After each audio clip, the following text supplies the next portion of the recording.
everyone, my name is Lubaba and I was your Vice President of Welfare from 2019 to 2021. And hi, I'm Liv. I was your Vice President of Activities for 2 years, 2020 to 2022. And we are here to answer your burning questions in regards to the upcoming UWSU elections.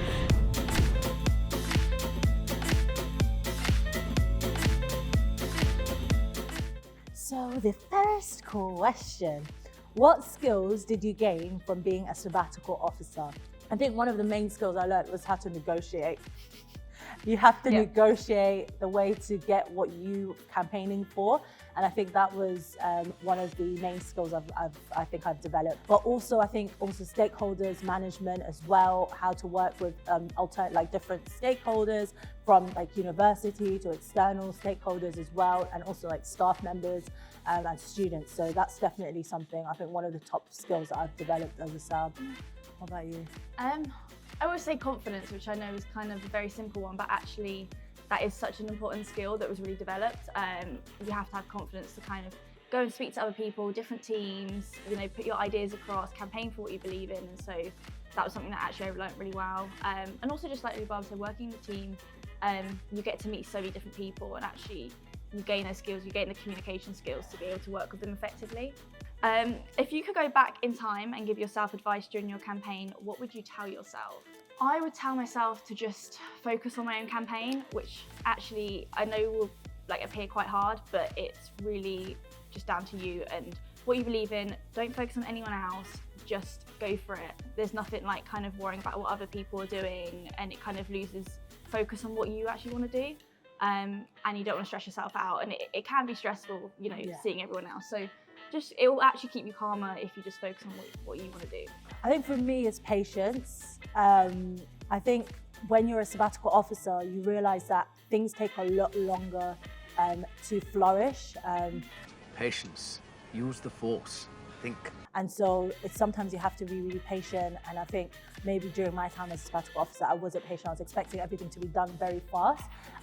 So that was one thing I would say, patience. We had so many different training opportunities in election. You're not left on your own in elections. There is so much guidance, support in how to develop your campaign, develop skills around it, build your campaign team, even down to things like, you know, how to kind of get your message across. So you'll never be on your own, but you'll really actually be guided by the SU and in that support.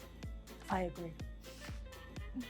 Tell us 3 words that would summarize your sabbatical experience. Unique, fulfilling. Collaborative. Yeah, it is very collaborative. You get to, like I said earlier, you get to work with so many different people and people you actually didn't think you'd work with from different teams. So it is really great. What kind of teams? So it depends what your role is. So for me in activities, I work with kind of, in terms of students, work with sports teams, societies, and then you've got university teams for employability. You get to work with wider student unions around their sports provisions.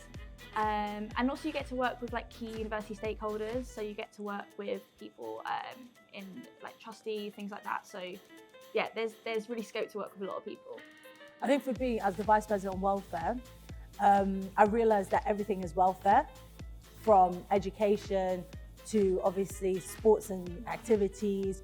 So you're working with all sorts of teams and stakeholders, but you're also working with external stakeholders as well. So for myself, I had a close relationship with Student Minds, which is an overall charity organisation that works with students and their mental health. As the welfare officer, I was working with a lot of working with Student Minds and NUS and things like that. So so you have all these different, it's really exciting. It really depends on how you want to shape your role as the Vice President of Welfare, that you then work with the relevant teams. I will say as well that actually within your teams, a lot of work overlaps. So activities does overlap with welfare, vice versa with education. So you'll come together and actually work on topics related to your kind of manifesto and your remit, but you do work in other things that are relevant as well, that are also relevant and important to what you believe in. I think an example of us working together, because we were sabbatical officers at the same time, I think it was around the sports hijabs as well. Yep. That was something that, we said as from a welfare perspective, it's relevant because we want to involve more Muslim women in our sports, and then obviously you went ahead and brought those, introduced the sports hijabs and things like that. So that's really an example of like two sabbatical officers working together. And we did the Best Veganuary online stream back in COVID. So if you can try and find that, I recommend watching that. We do some really good ratings on vegan cheese. So. Right, next one. Tell us your funniest memory. I think for me, in like my first year as a sabbatical officer, we went to Center Parks, and yeah, I kicked the CEO's head. So yeah, sorry, Michael. I had to accidentally. We were in a bit of a situation in the pool. That made it sound so wrong. The context here right now. What? No, basically, when we were in my first year as a vice president of welfare, we went to Center Parks as part of our like training, and obviously there's like a pool there, swimming and stuff like that, and there's a massive slide, and while we were going down that slide, I kicked Michael Wigg's head. Sorry, Michael. I don't really know how I follow on from that, but my funniest one was probably I did a lot of work in the Smokey costume, the mascot, which you may or may not have seen, but yeah, there was a lot of promotional videos doing really fun, weird things. I don't know how to describe it. It was very hot, very, very sweaty, but it was such a laugh. So yeah, if you've seen the blinding lights dance in Smokey, I recommend watching that. The next question is, what advice would you give to people who might be on the fence about running? The first thing is always think about why are you running? Why are you running? Why are you running? I think that's really important because that's what keeps you going for the 2 years or the 1 year that you are a SAB. Why are you on the fence? Are they, like, what are the reasons? And then I would say maybe speak to a member of staff who would be able to help you and give you some advice on whether you should run or not. Well, they will never discourage you to run, but yeah. So I'd definitely say speak to staff members. They'll be able to help you really like think it out and stuff. So yeah. I would also say look at what your best memories were in university and what you think you could what could be improved basically, because that will also help you kind of look at what you want to achieve and do, and it actually might reinforce some beliefs that actually I want to do this, I want to make change, and it's normally those things that you want to improve that help push and reinforce why you want to run, whether that's in sport, societies, whether that's the overall culture of the university and things like that, things you found in education classes. Why did you go for it? What was the reason? For me, you know what it is for me? So I was a part-time officer before I was a sabbatical officer, and I was a BME officer, and I just saw that there was so much room for improvement within the university, from like decolonizing the curriculum to anti-racism work from our Black History Month.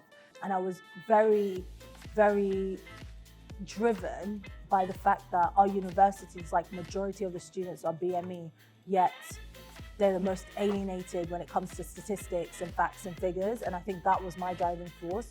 And the reason why I ran for welfare and maybe not education, for example, was because this was all welfare issues. These were things that we realized that we're alienating such a large proportion of our students, nearly 65%. And these are things that we need to be working on. So that was for me one of the reasons why I ran. I just saw so much injustice basically within the university and was like, no, this needs to change. I was kind of involved in different ways, like societies, sports teams, as part of the committee and that. I also worked here part-time throughout most of my uni years and absolutely loved it, loved the values of the SU, loved what the SU was doing and what it stood for, so I really wanted to get involved. And I'd noticed things that, subtle things in sports and societies that I wanted to change and improve, and I kind of wanted to bring that together and think, actually, this is the year I do it and make those differences, which is ultimately what pushed me to run. Tell us one of your favourite memories of being a SAB.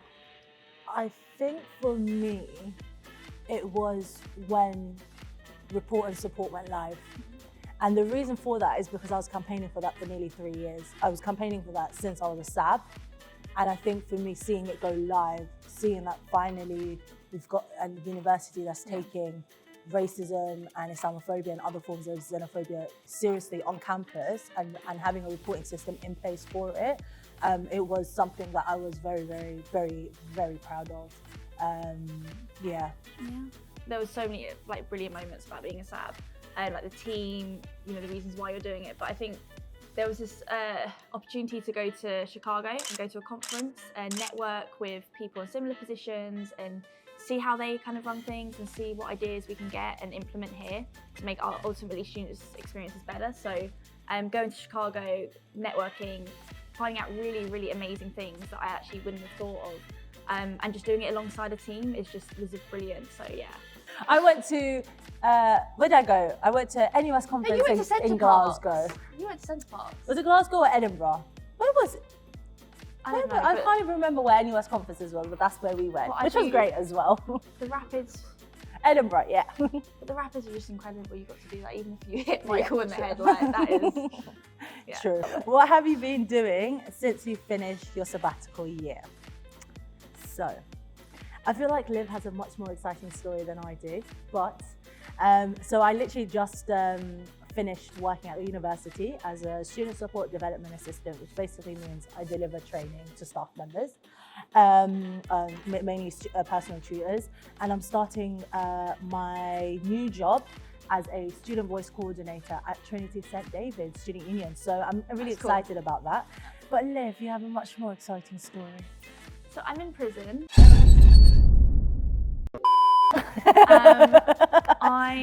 I work as a staff member, not an inmate.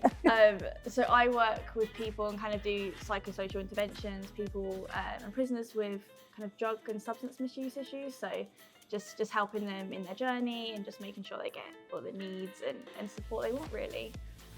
So I know it's definitely not SU related, but I will say that the skills and why I got the job was from the transferable skills I'd learned here, and I definitely wouldn't be in it without what I'd learned here. So, you know, even if it's not in the relevant field, you learn so much. Thank you guys so much for tuning in and listening. I hope you found this helpful, and I'm looking forward to seeing you guys run for elections. Yeah, nominations are open now, so check out on the UWSU website, and good luck. I hope to see you all running.